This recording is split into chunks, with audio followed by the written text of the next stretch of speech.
some news items. Of course, this one affects us directly.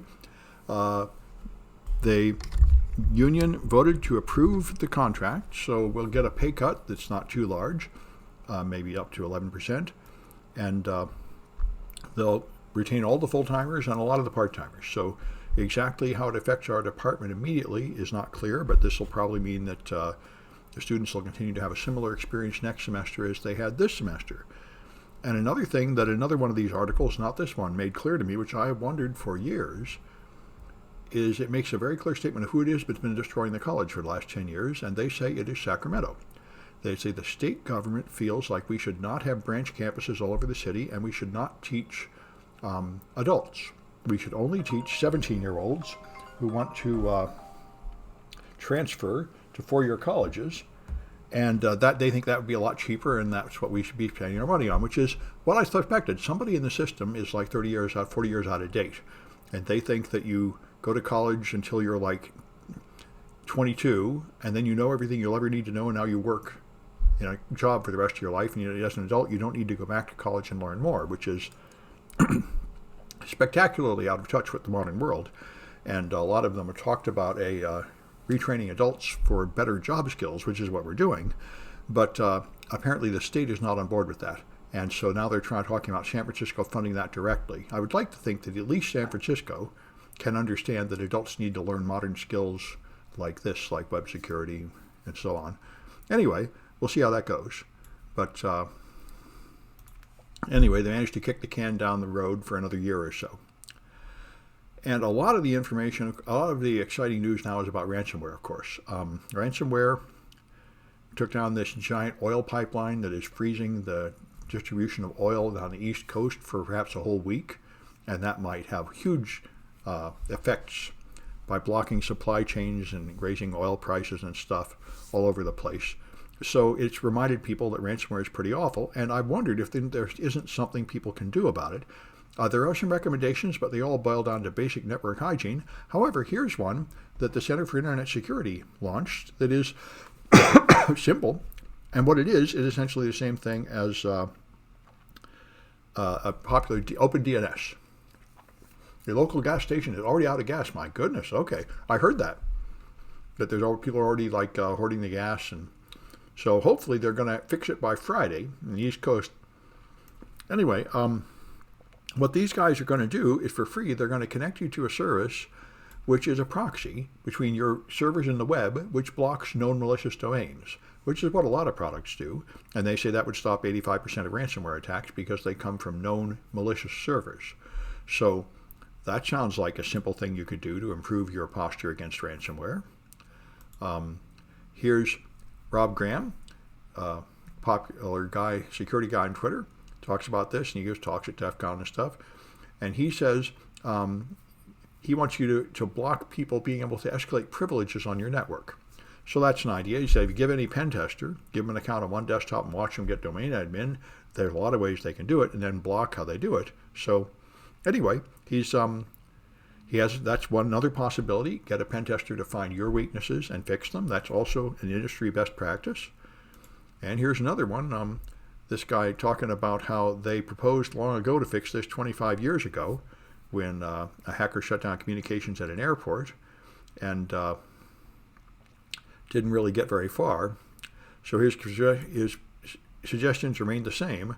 You have to properly fund some government organization to do something about it. And this is, and so his point here is right now the military cannot protect private companies from cyber attacks because of the law. And he wants to give the NSA the ability to monitor internal communications, which they're not allowed to do by law. And our enemies know that. So anyway, these are... We'll see what comes of this. This seems to be how things always work. There's never any motivation to do anything until you're in an emergency, and then you rush something through, usually poorly thought out, like the Patriot Act. So it may be that there will be some kind of legislative change. There's talk of making another federal agency and other such things. So we'll see what happens. And submit your questions to a doctor. I don't know why I've got this one here. No, must have just been something that popped up. All right. Well, I wanted to also mention some upcoming events. There is a special event I'm not supposed to talk about next Monday, which we'll have instead of Monday's class. Look here for a Zoom link that'll be up there in the next couple of days. This is an opportunity for help for cybersecurity students in City College. So I think it will benefit a lot of students, so it'd be good to show up for that. And then a visiting talk next Tuesday. All right. And the FireEye Monthly Threat Briefing, day after tomorrow. All right. And a workshop this Saturday. You can tune into that if you like. We'll be showing you about space hacking. All right. So I think we're up to the official time. Indeed we are. So this is Tuesday. Good. So in Malware Analysis, this is going to be the last lecture, because of that guest speaker on the last day. So we'll talk about malware behavior, and that's it. Then there's a guest on the last day, and that's it. This semester is pretty much over. So let's take a look at these slides.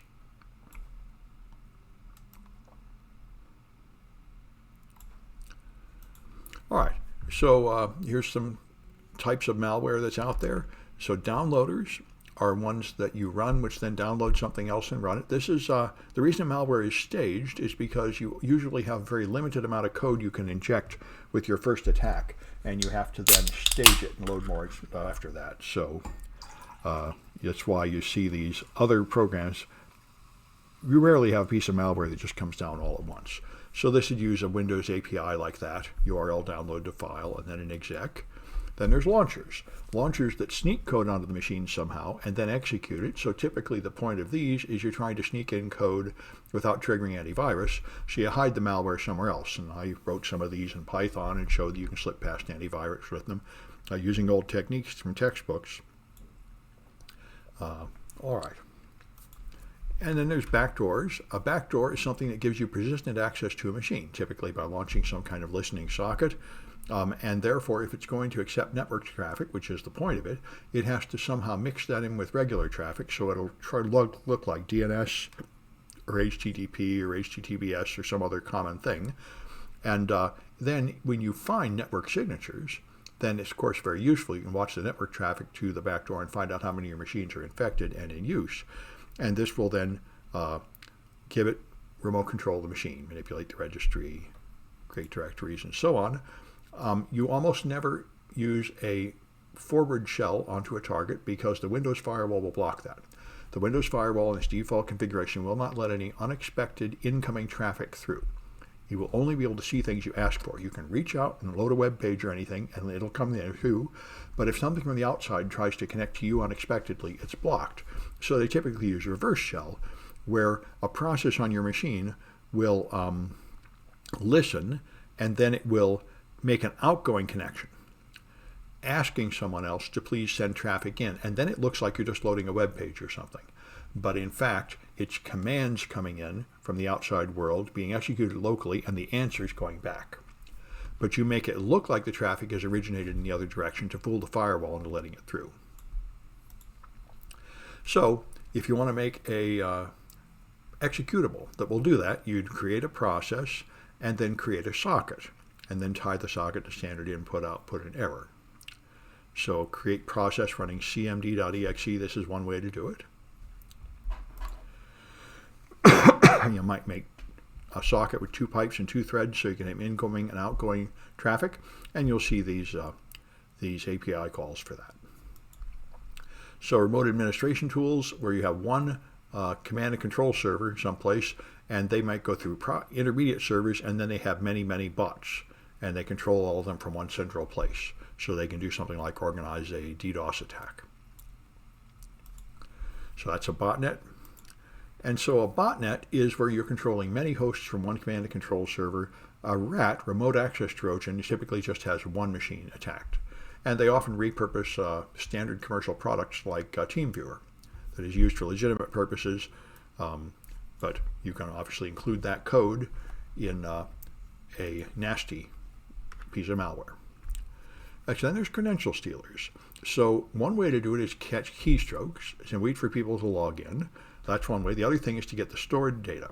On Windows machines, it doesn't store passwords in plain text. It doesn't do that on hardly anything except the Internet of Things devices these days, and probably only the worst of them. And then you can dump password hashes, and the password hashing algorithms are very primitive, especially on Windows, and not that hard to crack. Another thing you used to be able to do is this GINA. This is, like several techniques we've talked here, more difficult in modern versions of Windows. But the point is, you might want to have other ways to log in, like your face or a thumbprint or something. And so Microsoft included this DIL so you can use it to have alternative authentication techniques. And you can abuse it to capture authentication information. So WinLogon is what collects your login information, and it tries to send it to MS-GINA, but you could have something in the middle, making a DIL proxy like we've talked about in this class, and then you could capture the API calls that are going through, and those will, of course, include the name and password for the login. So that's one way to do it. A man-in-the-middle attack inside the operating system, not on the network, by inserting a DIL, which we've talked about quite a lot here. You've done it in the projects. All right, so you just call the DIL function, and the malware would be logging it somewhere as it goes by. So it would be an automated way to do the attack we talked about in this class with the API monitor attack, where you can steal the credentials for an RDP session by watching the API calls. But GINA is no longer used. Now it's doing something called credential providers. These are the new version of the same thing. And at least as of a few years ago, there wasn't really a effective way to do the same thing with these modern credential providers. There was one way to trick it into having two sets of login buttons, but that was kind of obvious. And one of these would go to the other provider. There may be a better solution now, but like I say, a lot of these techniques have gotten more difficult in modern versions of Windows. All right, and then there's hash dumping. This has never changed, ever since Windows NT in about 1993. So when you log in with any account, your password is stored. They used to use this LM hash before Windows XP, but since Windows XP, they don't use it anymore. And now everything uses just this NT hash. But the NT hash is very weak. So if I have two accounts with the same password, they will have exactly the same hash. Since there is no randomness at all in the process of this hashing, all you have to do is Google these hashes, and you'll probably find an answer right there. You can also crack them otherwise. So since the hash is very weak, Microsoft tries to make it hard to collect the hash. But that is also pretty easy to avoid. There's another layer of encryption on it called Syskey Encryption, but the key for the Syskey Encryption is available in the registry, and there's plenty of hacking tools that can do it. So you just have to load a hacking tool. PWDump and Pass the Hash Toolkit are two of the many tools that do this. And they basically escalate their privileges to system by connecting to a service or something, and then find the key and decrypt the registry information that contains those hashes and get you those hashes. So PWDump, this puts a DIL into LSASS, which is a high privilege process sitting there for this purpose, and then it can get the hashes. That's a common target to do this. This one, PWDump, again, targets ASS with a different DIL and calls one of the functions in that library, which gets it the hash. And here's another one that you can go to different libraries, various different API calls you can use. And down here, you notice they're using some functions that obviously Microsoft didn't intend other people to use, System Function 25 and System Function 27. So that's just a way to be even sneakier about it. And so here's the API calls used by this PWDump variant, samserv, adapi, System 25, System 27, and so on. And those calls will eventually get you those hashes. And you can use the hashes just as they are to authenticate over the network, or you can crack them by just trying passwords until you find one that matches, which is 1 million times easier for Windows hashes than it is for Linux hashes. And here's another one. The Pass the Hash Toolkit uses this get proc address and get module handle for these things. Secure DIL and LSA enumerate logon sessions. All right, let's take a look at some Cahoots. 11A.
Okay.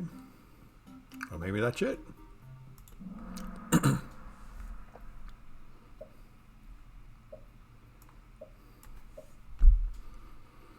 All right. So what's poison ivy?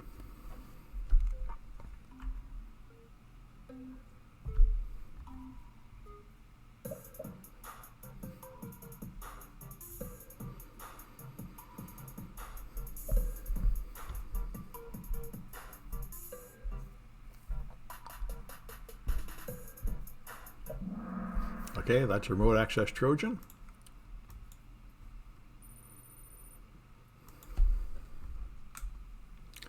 All right, which one will put malware in the resource section?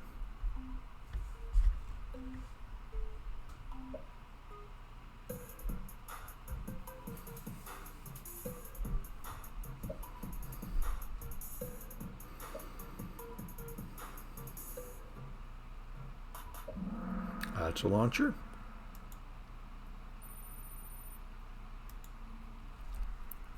All right, which one will cause the infected machine to send a SYN packet to the attacker?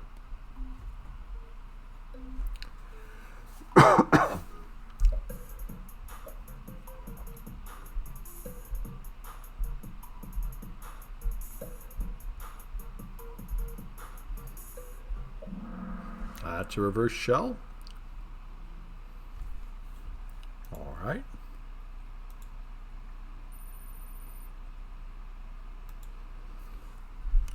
And what technique is no longer possible in Windows?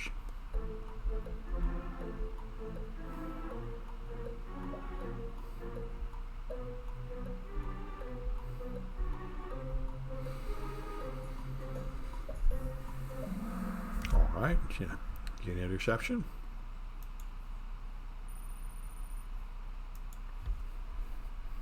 All right, and which item injects a DIL into LSASS?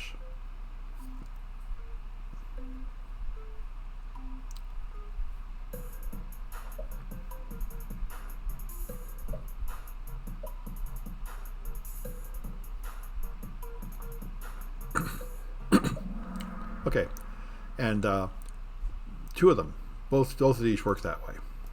All right.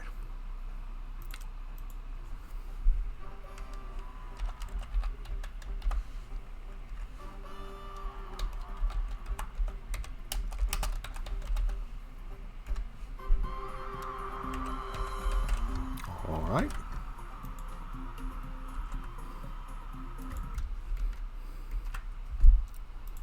All right, so if you're going to do keylogging, one way to do it would be inside the kernel, and that would of course hide better from user mode applications. And you have to act as a driver and a keyboard driver to catch the key presses. In user space keyloggers, you'd have to do hooking or polling to get to the Windows API calls that pick up the keystrokes. Hooking is where you use a Windows hook function to send a signal every time a key is pressed. This is something you could do as part of using an alternative keyboard or something, and it's one of the many techniques available in Microsoft Windows. And then there's polling, where you try to read the keyboard directly by just frequently polling to see if a key presses up or down, and then you'll have to watch the changes.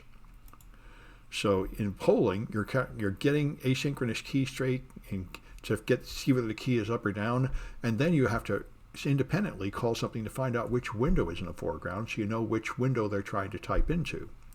So it's more work for your malware to do it that way. All right, so you'd be looping through these. So iterate through all the keys, checking to see if they're pressed, check for shift and caps lock, and then after that, go see what the window is, and then make a note somewhere. It's really a drag. Anyway, so you'll find one trick is strings. In the malware, you will find these strings, or something like them probably, because they need to put that in the log file that's created from this, so that might be one way to find it if they did not obfuscate those strings. And then there's persistence mechanisms. This is how you make your malware automatically restart when the machine restarts. So there's three general ways to do it. One is to use the many registry locations that automatically launch things. The run key, appinit DILs, winlogin, notify, or service host DILs are among the many ways to do this. You can Trojanize binaries, or you can use DIL load order hijacking. So the run key is the one directly intended for this. This is something that will automatically run at every restart. This is a pretty simple, obvious place to do it. If you run the malware for dynamic analysis and use Procmon to see the registry changes, as we've done in the projects, then you can detect all these techniques that involve making registry keys. So you'll see it writing various registry keys as it goes by, and you'll be able to see if one of these is the run key or one of those other auto-start extensibility points. App init dills is one that every time you load a process that uses user32, so anything that would open boxes for the user to click or anything, it will all add these additional dills, which again are intended because you have some other kind of hardware, would be one obvious reason. So this contains a list of dills to be loaded every time any process that uses user32 launches, which is pretty much all of them. And so you can just add another dill to this list, and now it'll load your malicious dill along with the rest. And if you made your dill the easy way with, say, Metasploit, then the malware will be in dill main. Anyway, so beginning with Vista, this was disabled by default, but you can enable it. Now it supports code signing, which would be nice. Then you can make sure your dills are actually signed by somebody, which would help. And now there's a secure boot, so hopefully this app init dills thing is less important in modern versions of Windows. WinLog on Notify, these handle Windows logon events. So this will be malware that's tied to an event like login, so even in safe mode, it still has to use these to log into safe mode. So this would be a way to really seriously capture a login. Service host, we've seen a lot. You open Process Monitor, there's a dozen or more instances of service host running many background processes, and each one of them is running a whole group of executables, and you can just add your executable to that list, and it will add your malware to one of those services at lunchtime. We've done this before. You see all these SVC hosts, and if you hover over one, it will show you all the services it provides, so you could just add another service to that list, and it will automatically launch when the machine next reboots. And if you go into the registry, you'll see the list here of all the groups, and each one of these groups has a list of executables to execute. So there's a parameters key, and in here is the list of things to launch. So this sets a malicious dill to that location. And this one puts a, so you just set it to point to a malicious dill and service dill. That's how you do it. All right, and typically add it to an existing group or overwrite non-vital service, various ways to make it a little less obvious, but the same trick will find it. You'll see a registry key being written when you run the malware, so you can spot when that's happening if you can do dynamic analysis the way we're usually doing it. So let's look at 11B, done with 11A, and here's 11B.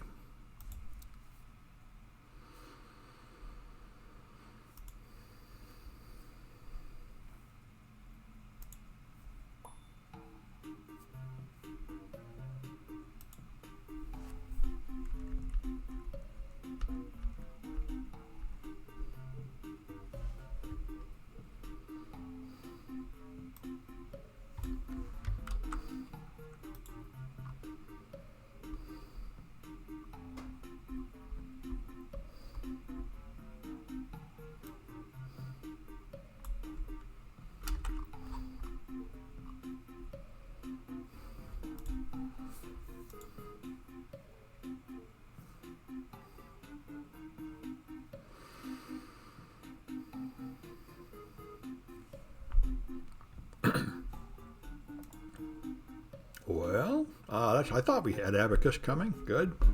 All right. Aha, good.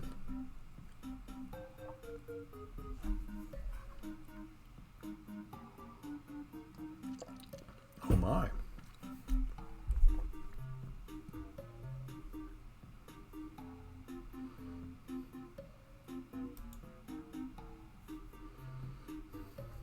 All right.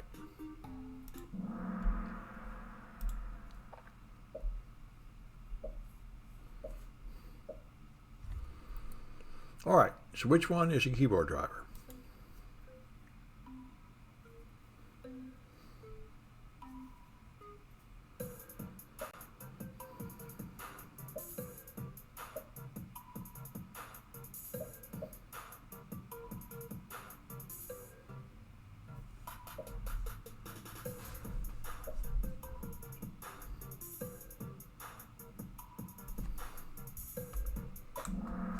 All right, that's kernel mode.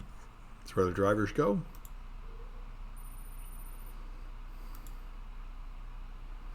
All right, which one has get async key state?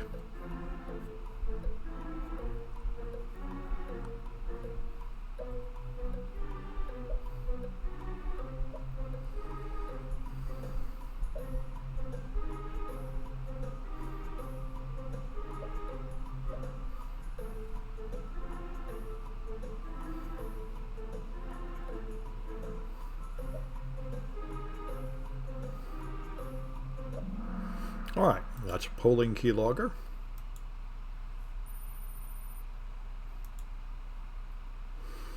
All right, which of these use the registry?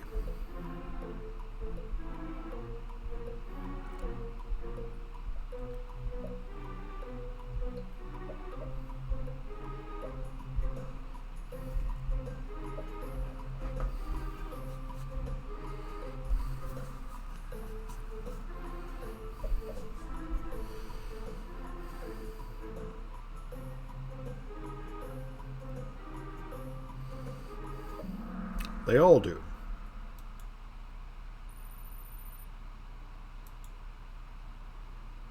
All right, and what tool will record those registry modifications?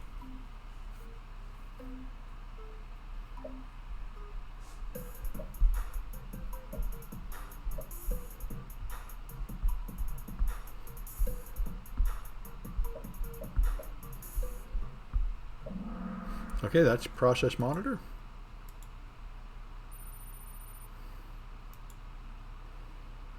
All right, and what item is loaded into every process that loads user 32?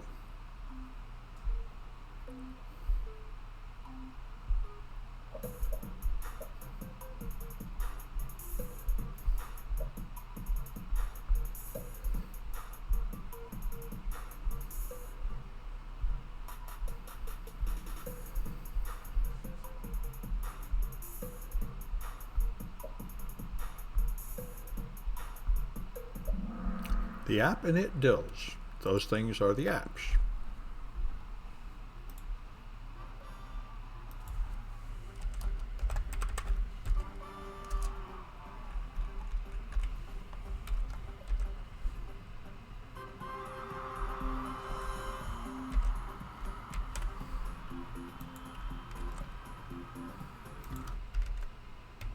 All right. So the last thing you can do is modify a system binary. So an existing binary will now do something different. You can patch part of it, like a dill, modifying the entry function. And so then when it tries to initialize the dill, it will jump to some other extra empty portion of the binary, which you have added some extra code to, do something extra, and then return and operate normally so you don't break anything. That would be the cleanest way to do it. So here's rtutil.dill, and the original code will do some stuff here. The Trojanized code will now jump to some other place, overriding this instruction, but then it will repeat that code and jump back eventually to do the normal thing. So it'll duplicate this function in addition to adding extra functionality, which is the malicious functionality. And then we talked quite a bit about this. You've done it in the projects where some dills are not, it doesn't tell it exactly where to look for the dill, so it hunts. Looks from the default directory of the application, the current directory, the system directory, other places. And so you can put a dill with the same name in another directory, and it will load it, mistaking it for the genuine system dill. That's called companion Trojans or dill load order hijacking, as we've seen. And the known dills is a registry key that contains the list of specific dill locations so that it will not go through that hunting process. It will look in the registry and find out where that dill should be and look right there. And that would prevent that. So it can only be used in dills that are not protected by that or that are not in the obvious place where it will try to start. But as we've seen, even modern Windows programs often make the mistake of looking in the wrong place for the dills, and you can fool them. All right, so explorer.exe lives in /Windows. It loads this dill from system32, but it's not a known dill, so it does the default search. So you could put one in this directory and fool it. And we've done a bunch of that in the projects So Explorer.exe had 50 vulnerable DILs at the time they wrote your textbook, and as we've seen, it's quite common. You often have a lot more DILs than you think you do. Even if you load DILs, those DILs load more DILs. So it would be a bit of effort to clean them up, and obviously Windows is not done cleaning it up yet. There's a tool to try to find this from SANS that will tell you possible DIL hijack, this thing, DIL hijack test.dil, actual loaded DIL, executable base directory, and we saw in the projects how to do this with Procmon. Just watch it try to load the DIL and see if it loads your malicious DIL. And then there's privilege escalation, which seems to always be far too easy on Windows.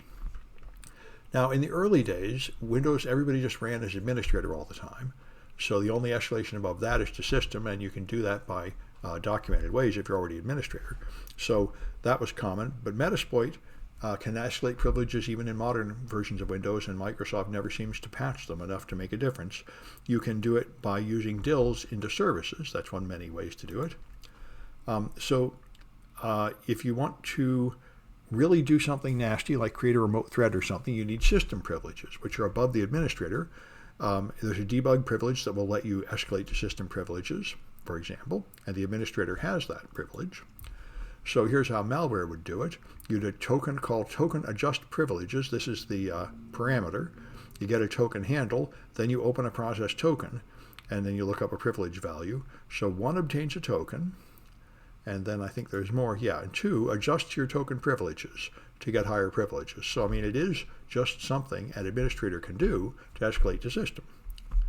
And then the only trick is to escalate from user to administrator, which Microsoft has tried to make hard, but even that doesn't seem to be all that hard. All right, and then user mode rootkits.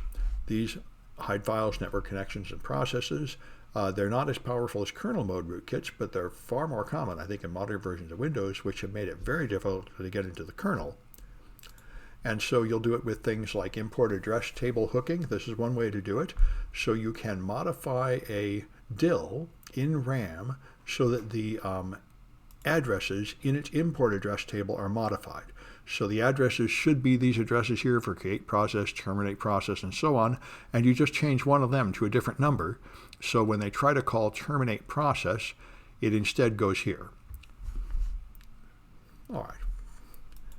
And you can do inline hooking is another way, which would be even more difficult, where you actually modify, you leave this in place, but you modify the code without, so you actually alter the function code, not the pointers. And that's, of course, more advanced. You have to read the code and figure out how to add your code without breaking it, but it would be therefore harder to detect. It's sneakier and more work. All right, so let's take a look at the last Kahoot, which is here.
All right, guess that's it.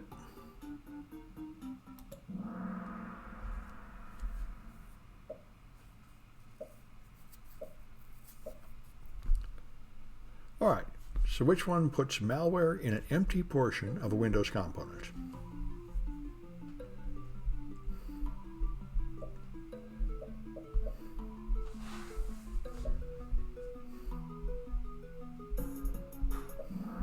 Yep, that's one way to Trojanize a binary.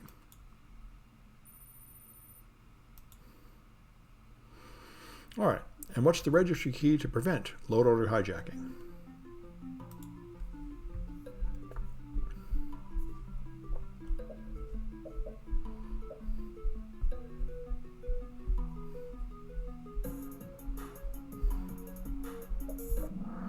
Known dills, a good name that means what it seems to mean. All right, which one has 50 vulnerable dills?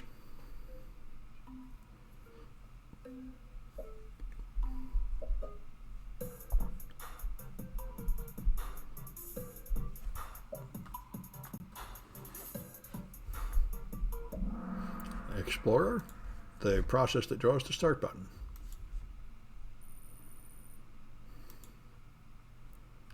All right, what hacking tool makes it easy to escalate privileges?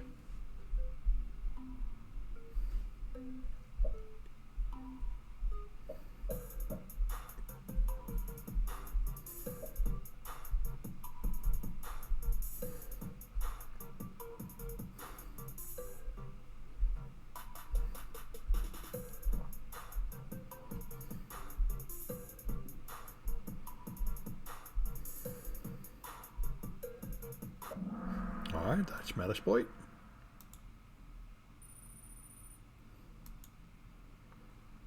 All right, which one will change function code, not pointers?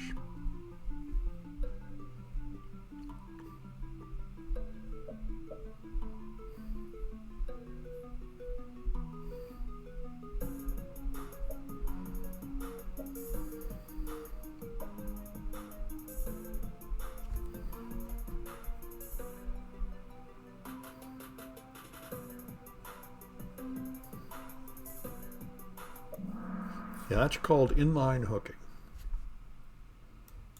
All right.